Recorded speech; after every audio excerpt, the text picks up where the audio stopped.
Spring is already springing here in Bergen, and although this city is more known for its rain, we have had some really glorious spring days with absolutely blinding sunshine and nearly summer temperatures lately. So as you can see, the beautiful cherry or possibly plum tree behind me here has started to flower quite prettily, and plenty of my seedlings are already coming out and stretching towards the spring sun.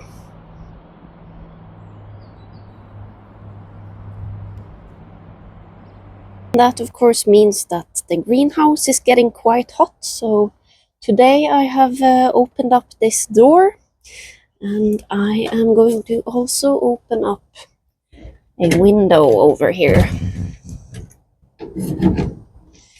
just in case it gets a little bit much for my young seedlings. You don't want them to overheat and you don't want them to dry out, because that could potentially increase some risk of various seedling diseases. So what I've done over here is actually pretty interesting. I've planted potatoes in cardboard boxes, because potatoes don't really need that much. This is just some garden compost and mulch, and a little bit of normal gardening dirt mixed together.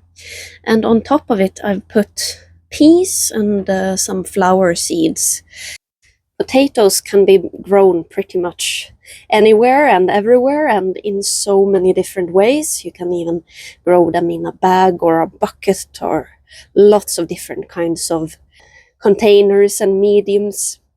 And I think compost is pretty good, because it means that you won't have to add any extra nutrients later on.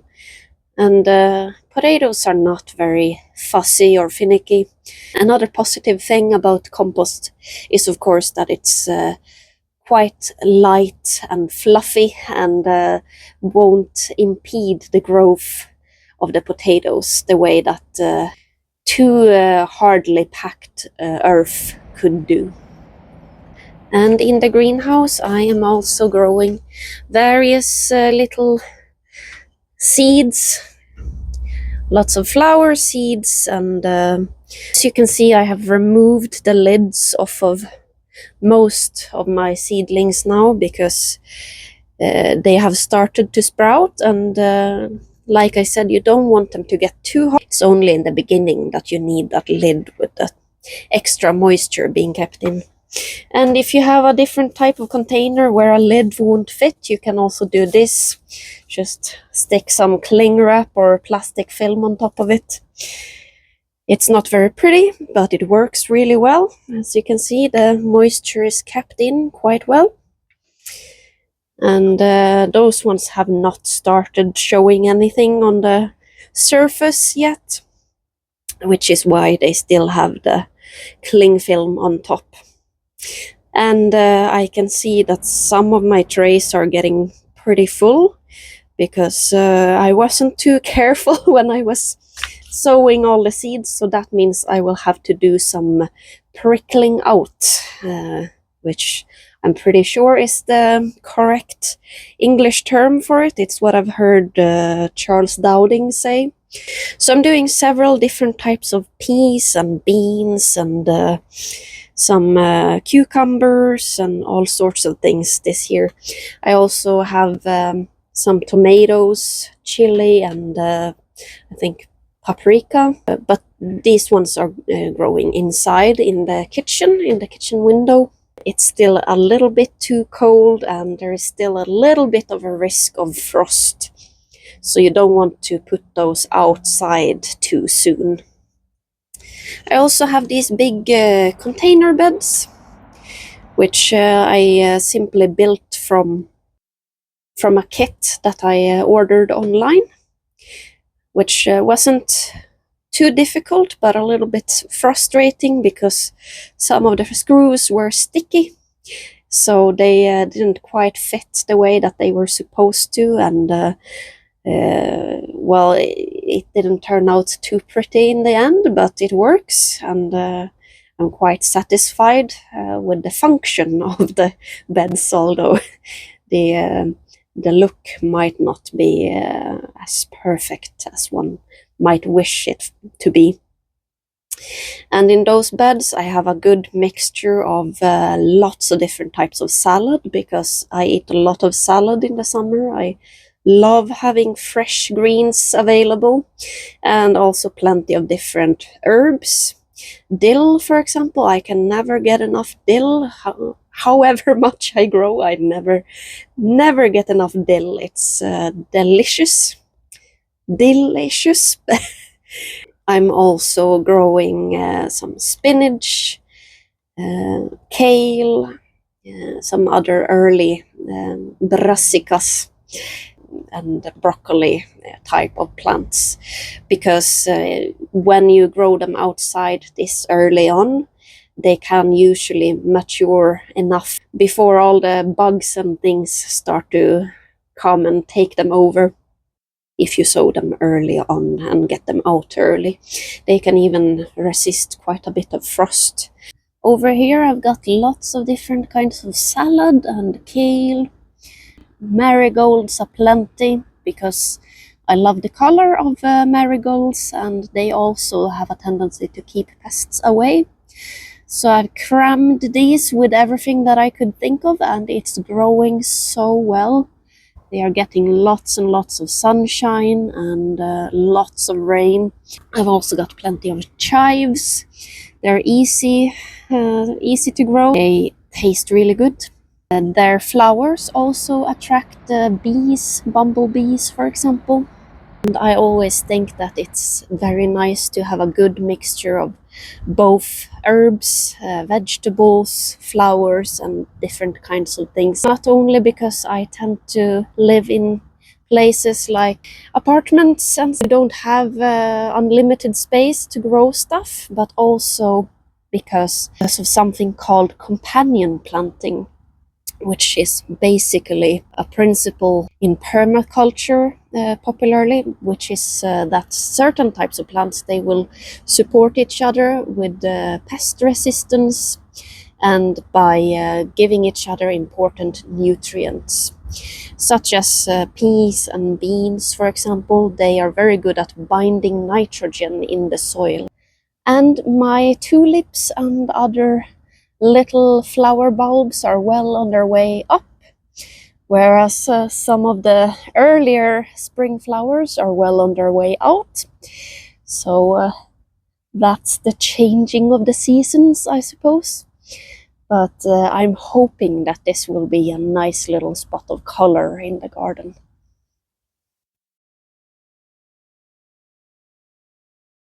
And I have an intruder in my greenhouse. I spot a snail that has already gotten in here. So I think I'll just pick him up and put him outside, because they don't do quite as much damage as proper slugs. And they're pretty.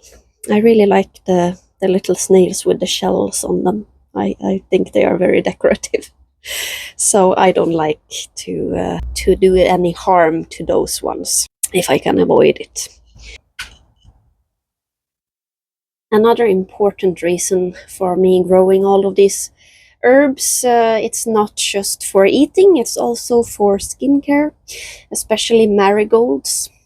They are very popularly and traditionally used in Norway and in many other places for skincare, because marigold salve is actually really good for almost everything. And I also grow a lot of herbs that I make teas, herbal remedies, other more practical uses. So there are many reasons for me to grow all of those flowers and herbs, not just because they're pretty and they smell good, but for many other reasons as well. And of course, the grapevine is looking pretty much the same as it has been for several months, but I'm guessing that it will take quite a while for it to properly wake up. Probably needs some even warmer temperatures. So it's a good thing that it's inside of here where it's a lot warmer. You can really notice the difference, which is why I have opened the window today.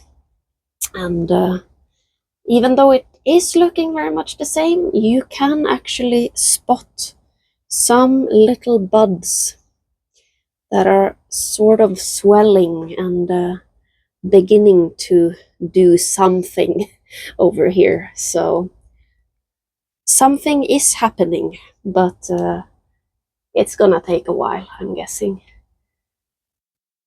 Which isn't very strange for such a Mediterranean plant in our climate. I also discovered this in the greenhouse. It's an old thermometer.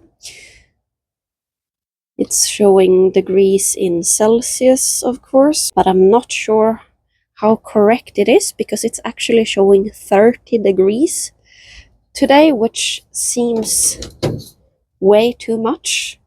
I don't think that I would be able to stand here in my homemade wool vest if it was 30 degrees in here, so I'm not sure that it's showing the correct temperature.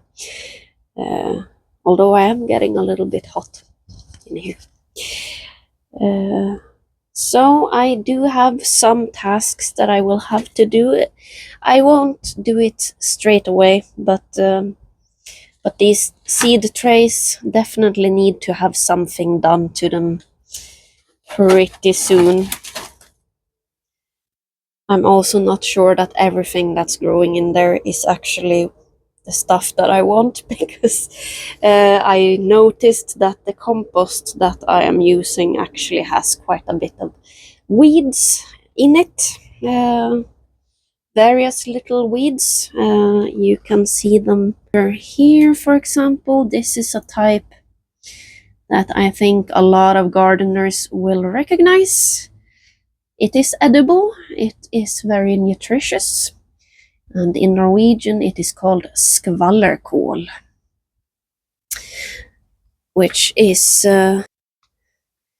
actually really tasty, and being so early growing, it is one of those traditional spring foods that people ate early in the year before other things started growing. And my mom makes an excellent soup out of this little plant.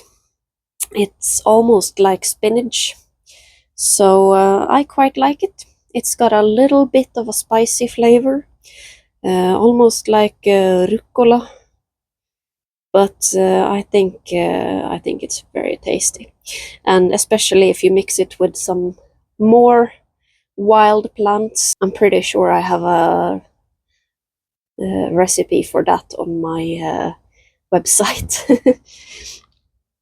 And here are some more interesting things, wild things growing over here. This is also something that you will recognize, I suppose, known as the common dandelion, which grows all of these beautiful yellow flowers and can be a bit of an annoyance for many gardeners. But I tend to eat them, of course, because that's what I do with most of the weeds that I find. A lot of them, a surprising amount of them, are very much edible and really good for you. Especially dandelion, it contains lots of antioxidants, iron, and many other minerals and important things.